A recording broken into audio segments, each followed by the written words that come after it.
ইট পাথরের শহর জুড়ে মাটির কোনো মানুষ নাই, কোথায় গেলে পাবো বলো কাদা মাটির মানুষ ভাই। ইট পাথরের শহর জুড়ে মাটির কোনো মানুষ নাই, কোথায় গেলে পাবো বলো কাদা মাটির মানুষ ভাই। আকাশ চুম্বি দালান কোঠা এই শহরে ভরা, মানুষ গলি হৃদয় যেন পাথর দিয়ে গড়া, হাইরে পাথর দিয়ে গড়া। আকাশ চুম্বি দালান কোঠা এই শহরে ভরা, মানুষ গলি হৃদয় যেন পাথর দিয়ে গড়া, হাইরে পাথর দিয়ে গড়া। মাটির মানুষ হইয়া যেন, মাটির মানুষ হইয়া যেন মাটির ছিটা নাই, কোথায় গেলে পাবো বলো কাদা মাটির মানুষ ভাই। কোথায় গেলে পাবো বলো কাদা মাটির মানুষ ভাই। ইট পাথরের দালান গুলি যেমন করে গাথা, মানুষ গুলির মনটা যেন মিলে গেছে সেথা, হাইরে মিলে গেছে সেথা। ইট পাথরের দালান গুলি যেমন করে গাথা, মানুষ গুলির মনটা যেন মিলে গেছে সেথা, হাইরে মিলে গেছে সেথা। মাটির মানুষ হইয়া যেন মাটির ছিটা নাই, কোথায় গেলে পাবো বলো কাদা মাটির মানুষ ভাই। কোথায় গেলে পাবো বলো কাদা মাটির মানুষ ভাই। ইট পাথরের শহর জুড়ে মাটির কোনো মানুষ নাই, কোথায় গেলে পাবো বলো কাদা মাটির মানুষ ভাই। মানুষের অভাব, আপনি প্রকৃত মানুষ তো খুঁজে পাচ্ছেন না, তো ধার দিয়ে আপনি ইনসাফ কি পাবেন?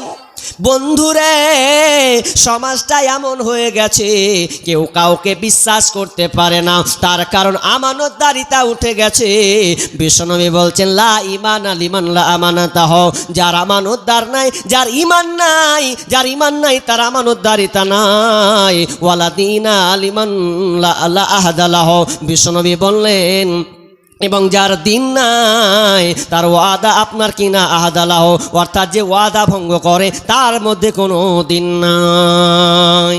শুধু তাই নাই, বিশ্বনবী এটাও বলেছেন যারা আমানতের আপনার কিনা রক্ষা করবে না, আমানতের খেয়ানতি করবে, যারা আমানতদার ব্যক্তি হবে, কিয়ামতের দিন তাদেরকে উঠানো হবে। কিয়ামতের যখন উঠানো হবে তাদের পিছনে আপনার কিনা পতাকাকে টাঙিয়ে দেওয়া হবে, পতাকা পথ পথ পথ পথ করে উঠবে, সবাই জানতে পারবে এটা কিসের পতাকা। হাদিহি আপনার কিনা হাদি গদরাতি, বিশ্বনবী বলছেন সেদিনকে যখন পতাকাটা উড়বে, পতাকাটা আপনার কিনা পথ পথ করে যখন উড়বে তখন সবাই দেখতে পাবে এটা কারা। তো আমানত আপনার কিনা আমানত নষ্ট করেছে, আমানতের খেয়ানতি করেছে, দায়িত্ব ঠিক মতন বহাল রাখেনি, বলবে উমুকের বেটা উমুককে দেখ এই কাতারে পড়েছে, উমুকের বেটা উমুক অমুক কাতারে পড়েছে। সেদিন সবাই জানতে পারবে এরা কারা, যারা আমানতের খেয়ানতি করেছে।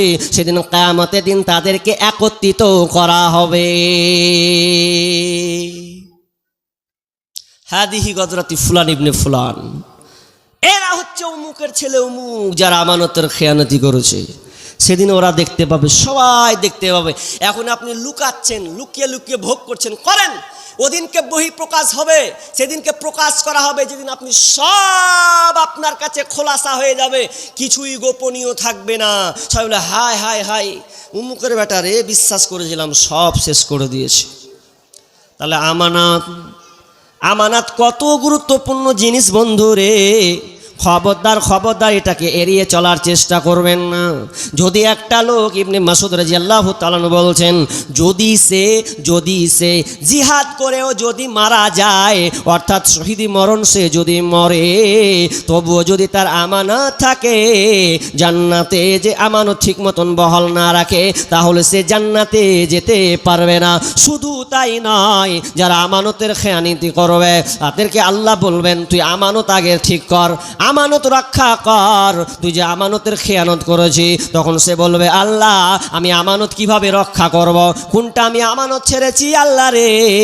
আল্লাহ বলছেন, তখন বান্দা বলবে আল্লাহ পৃথিবীতে ধ্বংস হয়ে গেছে, কেমন করে আমি পূর্ণ করব। আল্লাহ বলবে ঠিক আছে যা যা। ফেরেশতাকে বলে যাও ওকে হাবিয়া জাহান্নামের দিকে নিয়ে যাও। নিয়ে যখন যাওয়া হবে দেখিয়ে দেওয়া হবে ওই পরিমাণ, যেই পরিমাণ আপনি লুকিয়েছেন, চুরি করেছেন, খেয়েছেন, ভোগ করেছেন, আপনার কিনা গোপনে পাস করেছেন, ওগুলো আল্লাহ আপনাকে ওই আকারে দেখা হবে এবং বলবে যাও ওকে তুমি কাঁধে করে নিয়ে বেড়াও, কাঁধ পর্যন্ত ওকে নিয়ে বেড়াও। যখনই ওটাকে নিয়ে কাঁধে নিতে যাবে এমন সময় ঘুরতে ঘুরতে ঘুরতে আবার ওই মালটা পড়ে যাবে। আবার যখন পড়ে যাবে তখন মালটাকে আবার সে ধরতে লাগবে এবং সে ছুটতে থাকবে। ওই আমানতের জিনিসটা ছুটতেই থাকবে, ছুটতেই থাকবে, ছুটতেই থাকবে। এটা কিয়ামত পর্যন্ত এইরকম হতেই থাকবে। আর লাফাবেন সর্দারি করা, মনে করি না যে মরল এই জীবনে খুবই। এরা এমনই লোক রে ভাই, গ্রামে যদি বিচার বসবে তো ওকে টাকা গোপনে ঢুকেছে, ভাইরে আমার কেস আমার বিচারটা একটু ঘুরিয়ে দে, উসালা ঘুরিয়েই দিল। টাকা পকেটে কিছু ঢুকলো, ঠিক আছে লাখ থাক, টাকা ঢুকেছিস পকেটে তো। আল্লাহ বলছেন পকেটে টাকা ঢুকালি না, তোর পকেটের টাকার গিরি তোর বের করবো আমি। কদিন খাবি ওই টাকা, কদিন খাবি তুই? আমার কাছে তো আসতে হবে। আপনার কাছে বিচার চেয়েছে, আপনি ইনসাফের সঙ্গে বিচার করবেন। আজকালকার বিচারগুলো বেইনসাফি হচ্ছে, যে নিরপরাধ তাকে অপরাধ বানানো হচ্ছে। এই জন্য আমি একটা কথা বারবার বলি, ভুল করে ক্ষমা করে দিন। ও দায়িত্বশীল রে, যে তুমি বিচারে বসেছো, কাজে আমি তোমাকে বলি ভুল করেও যদি একটা লোককে ক্ষমা করে দেন তাহলে বাঁচার রাস্তা আছে। কিন্তু ভুল করে যদি তুমি কাউকে হত্যা করে দাও, তার জীবনটাকে তুমি ছারখার করে দাও, তাহলে তোমার বাঁচার খুব মুশকিল আছে। ভুল করে যদি আপনি কাউকে ক্ষমা করে দেন, বিচার চাইতে গিয়ে যদি লোকটা ছাড় পেয়ে যায়, ক্ষমা পেয়ে যায়, কিন্তু ঠিক আছে। কিন্তু ভুল করে যদি আপনি কাউকে কার ওপর আপনি জুলুম করেন, তার উপরে যদি আপনি হত্যা করেন, তাকে আপনি আপনার কিনা তার লাইফটাকে নষ্ট করেন, তাহলে আপনার বিচারের মাঠে জবাবদিহি দেওয়া লাগবে। সেদিন আপনি পালাবার কোনো রাস্তা পাবেন না। মিডিলে একটা কথা বলি, কথাটা বলা হয় না এখন বলি, গোপন কথা ও আমানত। কি জি? গোপন কথা ও আমানত। কেউ যদি তোমাকে বিশ্বাস করে কোনো কথা বলে, বন্ধুরে ভাই ও আমার দোস্ত, তোকে আমি এই কথাটা বললাম, আমি তোকে খুবই ভালোবাসি। আচ্ছা বলেন তো গোপন কথা কে বলে, কখন বলে? বিপদে পড়লে বন্ধুকে বলে, যাকে তুমি বিশ্বাস করো, ভালোবাসো, সে তোমাকে বলে বন্ধুরে এই গোপন কথাটা আমি তোকে মাত্র বললাম। তার মানে ও আপনাকে ভালোবাসে বলে এই গোপন কথাটা আপনাকে বলল। আর তুমি কত ভালো মানুষ, গত তুমি একদম ফেরেশতা হয়ে গেলে। যখনই লোকটার একটু ভুল পেলে, তোমার বৃদ্ধাচারণ হতে গেল, তখন তুমি লোকটার কথাকে তুমি ফাঁস করে দিলে। তার মানে তুমি কত বড় যে বেঈমান। অথচ গোপন কথাও হচ্ছে আমানত। খবরদার গোপন কথা কাউকে তোমরা বলবে না। ধরে নেন কথার কথা, একটা বন্ধু বলছে হবে একটা মেয়ের পাল্লায় পড়ে গেছি, বুঝলি, অবস্থা খুব খারাপ, কি করব? এখন আপনার বন্ধু আপনাকে পরামর্শ দিলে, এটা থেকে এড়িয়ে চল, এইভাবে চল, এইভাবে কর, এইভাবে চল, কিন্তু আপনি যে বেতাল হয়ে গেলেন।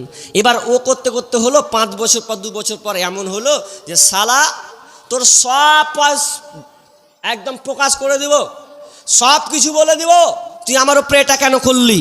কিন্তু এটা না বন্ধু, আমানতের খেয়ানত হয়ে গেল। গোপন কথাটাও আমানত, তা তুমি কাউকে বলতে পাবে না। যতই তোমার বিপদ আসুক না কেন, ওটা তুমি গোপনে রেখে দেবে।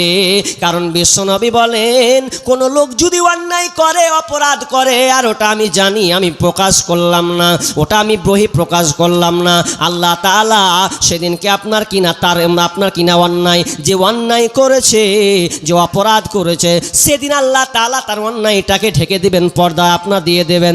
শুধুমাত্র আল্লাহ এবং বান্দার আটটা থাকবে এবং সমস্ত পাপ তাকে লুকিয়ে আপনার কিনা ঘেরা দিয়ে, বেড়া দিয়ে তাকে আপনার কিনা বলা হবে, তুমি কি এই পাপটা করেছিলে? বলবে হ্যাঁ এটা পাপ করেছিলাম। আল্লাহ তাআলা তার গোপন পাপটাকে ক্ষমা করে দেবেন। যদি কোনো তার প্রতিবেশী, তার বন্ধু আর আত্মীয় যদি গোপন কথাটাকে ক্ষমা, আপনার কিনা তার অন্যায়টাকে যদি গোপন রাখে। আমরাই 12টা বাজিয়ে দিছি, কারো গোপন কথা আপনি জানেন, অন্যায় বলে বেড়েছেন, খ্যাপা আপনি। আরে আপনিও তো মানুষ, আপনিও তো অন্যায় করেন। ওই অন্যায়টাকে আপনি ঢাকবেন, আপনার অন্যায়টা কিভাবে মাফ হবে? তো অফার আল্লাহ রাসূল দিয়ে গেছেন, আল্লাহ বলে গেছেন যে তোমার অন্যায় হয়েছে, তো তুমিও কারো অন্যায় জানো, তো ওটা গোপন রাখো। তোমার ওই গোপন কথা, তোমার ওই অন্যায়টা আল্লাহ প্রকাশ করবে না বিচারের মাঠে, ওটাও গোপন রাখবে। কিন্তু কত খ্যাপা আমরা। তাহলে আমানত, গোপন কথাটাও আমানত। খবরদার গোপন কথা নিয়ে বাড়াবাড়ি করা যাবে না। এমনকি এমন আমানত, কারো মোবাইলে আপনি ভেতরে ঢুকতে পাবেন না, মোবাইলে কি আছে আপনি পাসওয়ার্ড বারবার জানতে চাইবেন না, বারবার তার গ্যালারি ঘাঁটতে যাবেন না, প্রোফাইল ঘাঁটতে যাবেন না। আপনি পারমিশন নেবেন, এরপরে আপনি করবেন, তার আগে এটা করা ঠিক নয়। তার মানে এটাও আমানতের খেয়ানত। এবার চলেন, আল্লাহ তাআলা বলছেন ওয়ালামু আন্নামা আমওয়ালুকুম ওয়া আওলাদুকুম ফিতনা ওয়া আন্নাল্লাহা ইনদাহু আজরুন আযীম। এবার আল্লাহ তাআলা বলছেন এটাও তোমরা জেনে নাও, এটাও তোমরা ভালো করে জেনে রাখো, তোমাদের সন্তান সন্ততি মাল, এটা হচ্ছে তোমাদের জন্য আমানত। ছেলে মেয়েটা তোমাদের জন্য আমানত। মনে করিও না বেটা পেয়েছি, একটা বাপের একটা বেটা, খুব আনন্দ। কয়টা বেটা? যে একটা, লাখে সেরা বেটা। এটা আপনার জন্য আমানত। কিন্তু আমরা আমানতের খেয়ানত করছি। যে কি করবেন? আহা, এটা আমানতের খেয়ানত করছি কিভাবে? আপনার সন্তানকে আপনি নামাজে শিক্ষা দেন না। বিষ্ণু বলছেন মুরু আওলাদাকুম বিসসালাহ ওয়া হুম আবনাউ সাবঈ সিনিনা। বিষ্ণু বলছেন তোমার সন্তানের বয়স 7 বছর হয়েছে, ওকে তুমি তাগিদ দাও নামাজের। এটা আপনার দায়িত্ব। তার মানে দায়িত্ব বহন না করলে আমানতের খেয়ানত। এটা আপনাকে দায়িত্ব বহাল রাখতে হবে। ও তারপরে বিষ্ণু বলছেন যদি ওই সন্তানটা নামাজ না পড়ে 7 বছর, তাহলে তুমি কি করো? 10 বছর যখন হয়ে গেছে তাহলে তুমি প্রহার করতে পারো, তাহলে তাকে তুমি মারো, তাহলে তাকে তুমি প্রহার করো। কিন্তু আজকাল মুসলমান নামাজ না পড়ুক লাঠি চলে না, কিন্তু যদি স্কুল একবার কামাই যায়, টিউশন যদি একবার গাফলতি হয়, কেন তুই স্কুল গেলি না? টাকাটা আমাকে মাসে মাসে লাগে, মজা লেগেছে। সন্তানকে আপনি এতটা মারেন, দাগ পর্যন্ত বসিয়ে দেন। অথচ আপনার প্রথম দায়িত্ব আল্লাহ রাসূল যেটা দিয়েছেন, তোমার সন্তানকে আগে তুমি সালাতের ট্রেনিং দাও। ওটা থেকে আমরা বখিলাতি করছি। এই জন্য আজকাল বাপ মা টুকরে টুকরে কাঁদে। আর যেটা ফেসবুক দেখছিলাম, বাপ মায়ের কথা শুনে আশ্চর্য হয়ে গেলাম। কি আশ্চর্য? খুব আশ্চর্য হয়ে গেলাম কথাটা শুনে। এমন আশ্চর্য হলাম, একটা বাপ সকালে রেস্কা চালায়, কখনো কেলা বিক্রি করে, কখনো আপনার কি নাম এ কুলিগিরি করে। সেই বাপ সন্তানকে একটা ডাক্তার বানাবে, এই জন্য তার কতটার পরিশ্রম সে চেষ্টা করছে। প্রথমে সে গেল আপনার কলা বিক্রি। একজন বলছেন ভাই এত কেন আপনি দিন রাত একটু ঘুমান না? বলছে আমার সন্তান মাধ্যমিকে একদম A+ পয়েন্ট চলে গেছে, আমি চাই উচ্চ মাধ্যমিক তার রেজাল্টটা আরও ভালো হোক। আমার একটা আকাঙ্ক্ষা আছে, আমার সন্তান হবে কি MBBS একটা ডাক্তার বানাবো। খুব পরিশ্রম করে যায়, 12 পাস হলো, খুব পরিশ্রম করে যায়। করতে করতে করতে করতে করতে করতে এবার কিছু লোক একটা লোকের আশ্রয় নিয়ে বলছেন ভাই আমাকে হেল্প করেন, আমার সন্তানকে আমি MBBS ডাক্তার বানাতে চাই। এবার লোকটা কিছু হেল্প করলো, কিছু টাকা দিল। টাকার পরে এবার 2-1 বছর পর 5 বছর পর ছেলে যখন MBBS ডাক্তার হয়ে গেছে, অলরেডি চাকরি করছে, কাজ করছে, এমন সময় একটা এই বাপকে দেখছে মন খারাপ করে বসে আছে। অথচ যেদিন চাকরি পায় সেদিনকে মিষ্টি নিয়ে এক আনন্দ, এত তার হাসি, এত তার উল্লাস, মনে হচ্ছে সে নিজে কোনো চাকরি পেয়েছে, কিন্তু নিজে না, তার সন্তান আপনার কিনা মেডিকেলে চান্স পেয়েছে, ডাক্তার আপনার কিনা ডিগ্রি অর্জন করেছে। এখন বাপের কত আনন্দ। 2-1 বছর পর সেই বাপকে দেখছে, আহারে মনটা নীরবতা পালন করে আছে, কারণ ওই বাপটা আমানতের খেয়ানত করেছে। শুধু একটা দিক দিয়েছে, আর একটি দিক দেয়নি। এবার মন চোখ দিয়ে পানি টপ টপ করে বলছে বাপজি কি হলো বলো, কি হয়েছে তোমার ছেলের? বলছে আমার ছেলে আমার কথা শুনে না, রাত হলে আপনার গট গট গট গট করে গেলে বাড়ির সব কাজ ভাঁকে ভেঙে দেয়, টাকা ছাড়া কিছুই বুঝে না। কিন্তু আমার ভাইকে দেখলাম, আমার ভাতিজাগুলো আপনার কিনা রিক্সা চালিয়ে খায়, সন্তানদেরকে কোন রকম করে মানুষ করেছে, অথচ তারা একসঙ্গে এক টেবিলে খায়। আর আমি বাপ কত আশা ছিল রে একসাথে খাবো, আমি অসুস্থ হলে আমার ছেলে আমার চিকিৎসা নেবে, কিন্তু হলো না, উল্টা হয়ে গেছে। তার মানে তুমি আমানতের খেয়ানাত করেছ। আল্লাহ বলছেন ওয়া আলামু আন্নামা আমওয়ালুকুম আওলাদুকুম ফিতনা, এটা তোমাদের জন্য আমি সন্তানকে পরীক্ষা বানিয়েছি রে, তোমার মালকে আমি পরীক্ষা বানিয়েছি। খবরদার খবরদার, তুমি এটার পরে তুমি আপনার দুনিয়ার মুহে পড়ে যেও না, এটা তুমি দুনিয়ার মুহে পড়ে যেও না। কানছে গো, কেন? ওই সন্তানকে আপনি দিনী শিক্ষা দেননি, এমবিবিএস ডাক্তার বানান, তার মধ্যে যদি দিনিয়াত জ্ঞান থাকতো তাহলে দিনিয়াতের জ্ঞান অনুযায়ী ও চিকিৎসা করতো কি করতো না?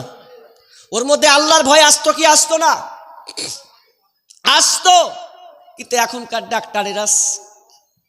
ডাক্তারেরা বর্তমান ডাক্তারেরা কি হাল করেছে? কসাইয়ের মতন ব্যবহার করছে, রোগীকে কসাইয়ের মতন ব্যবহার করছে।